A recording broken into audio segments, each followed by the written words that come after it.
Hey everyone, welcome. And, well, I gotta tell you, it's really hard to get any real honest opinion about Star Wars lately because everybody's just on one camp or the other. It's all sunshine and rainbows or it's all woke crap. And I use that term very loosely because that's what they say. So, yesterday though, I saw a whole bunch of posts and videos saying Episode 3 of the Acolyte destroys Star Wars forever. And at first I was like, okay, typical hype. But then I started noticing some of the places this was coming from. It's not the typical hype. So I said, okay, I gotta see this train wreck. And I watched it. And did Acolyte Episode 3 destroy Star Wars? No. Oh, so you mean it was really good? No. It is possible for two opposite things to be true. The long and the short of it is, it's a flashback giving us a story of Osha and May. Interestingly, the twins don't look alike. Now, some could say this is a casting problem, some could say this is a clue. And there were a couple of weird moments that were framed in a way that I was like going, are they implying May doesn't exist? Because another thing I heard over the week is that Leslie Headland had everybody on the cast watch Fight Club. And we all know the twist of Fight Club. So, yeah, anyway, there's these witches. Then we find out the twins are immaculate birth, and then it hit me. This literally is borrowing from everything in Star Wars. The witches are the Night Sisters. But they're not the Night Sisters. They're never named, but they're not the Night Sisters. Although one of them is Dathomir from Dathomir. The mom of Osha and May is from Dathomir. So, weird. Let's go with it. So, they're not the Night Sisters, but they're the Night Sisters. Then you have Immaculate Birth, borrowing from the prequel. Oh god, that destroys Anakin. It's not important. What is important is they're borrowing elements. And not in a way that, like, it's poetry, it rhymes. Like Lucas said, in a way that's, we can't come up with our own ideas, so let's just borrow from the others and make it a Star Wars-y thing. So they do that. Then, is it predictable? You know, they have them as twins like in the original trilogy, which you don't find out at the end of the original trilogy. Oh, and they're probably a forced dyad from the sequel trilogy. So, yay! Let's borrow all this stuff and make it Star Wars-y. That isn't what makes it Star Wars. So, yeah, I was very much hopeful for something different. And that ain't it. That is the same old junk, just repackaged, redone, in a way that is less entertaining.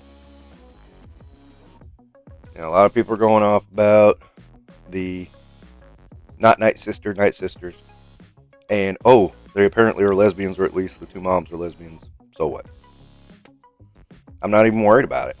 It's not a thought to me. You know.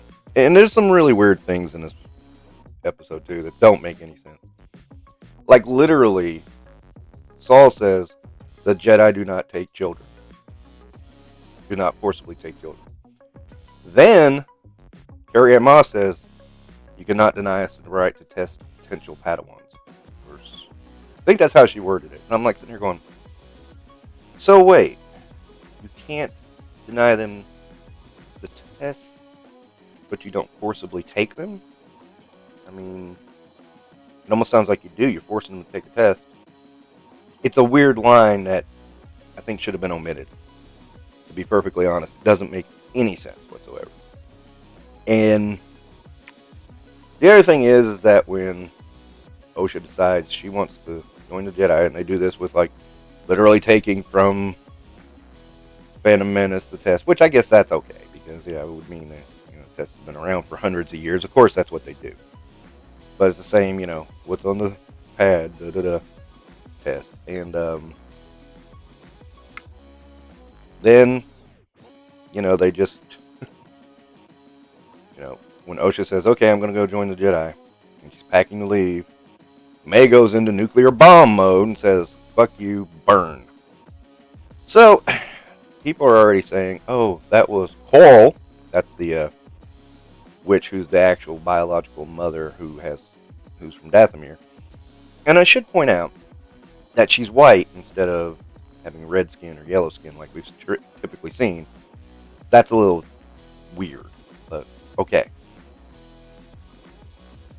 People are already saying that was her manipulating May, and it might have been, I don't know. We don't see Coral's body anywhere, so that stands to reason. I mean, then people are saying now that she's a Sith hanging out. Could be that skinny guy at the apothecary. Almost don't care. I mean, again, this is all a train wreck to me, and I'm really watching it for the train wreck aspect because this episode was so bad. It was so bad.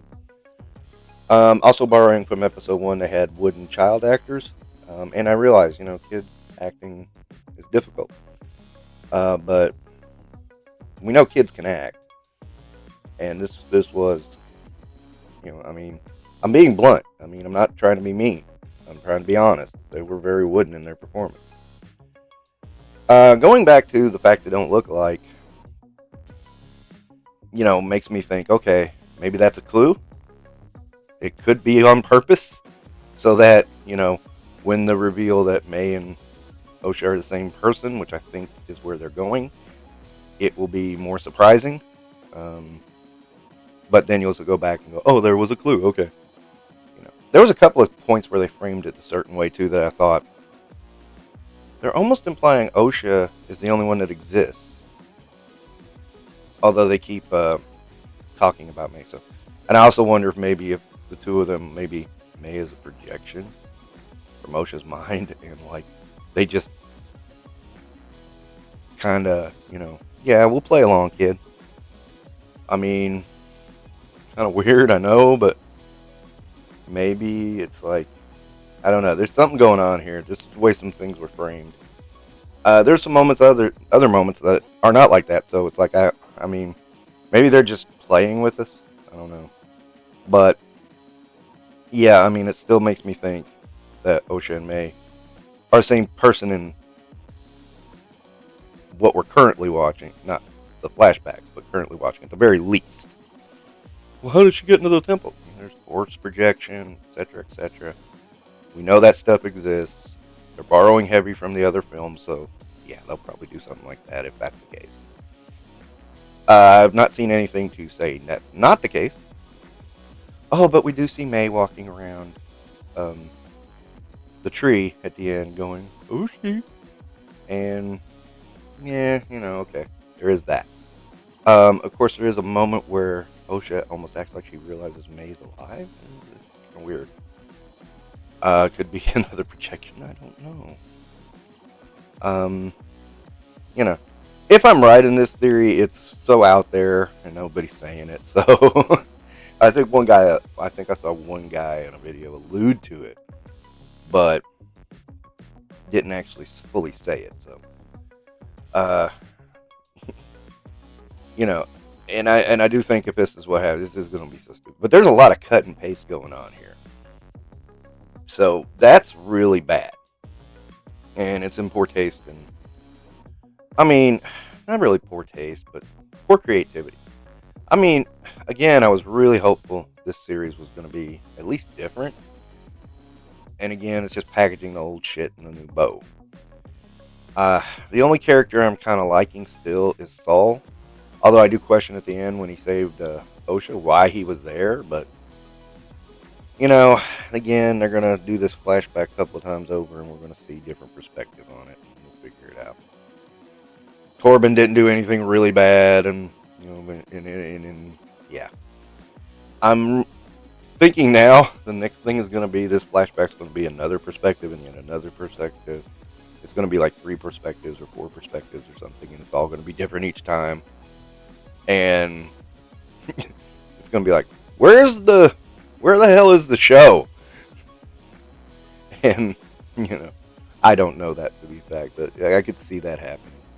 Because, yeah, there's a lot not being answered here. But anyway, I was intrigued at the end of last episode.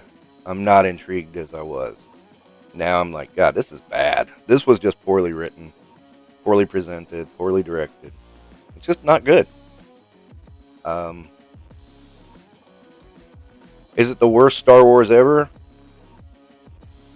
There's Rise of Skywalker. There's several episodes of Book of Boba Fett. There's the first 4 episodes of Kenobi. There's the last 3 episodes of, okay. The last 3 episodes of Ahsoka were probably worse than this. The first couple episodes were better. So, yeah, that is how it works. I don't see this series really taking off and resonating. I see a bunch of people having fuel for their woke agenda BS, and plus, let's face it, Kathleen Kennedy and Leslie Headland have already headed that off at the past, and I'll probably get a comment that says I hate gay people too because I didn't like the show, which I said nothing about it, so, that'll be funny. But that happens. That actually did happen to somebody. I've seen it already, so, let's get ready for it, because, yay. I'm really not trying to talk about every single episode of this, but this one seemed to be a special one, and the hype around it kind of fizzled, but that didn't make it good. It's still not good. It's not going to be good. It's never going to be good, but it's there. It's just there. It didn't kill Star Wars, but it didn't help it either. Alright, that wraps this one up. That's my thoughts on Acolyte Episode 3. Thank you for listening to me ramble, and you guys do the YouTubes. You know what to do. You're smart. I give you credit. I don't need to remind you. And thanks.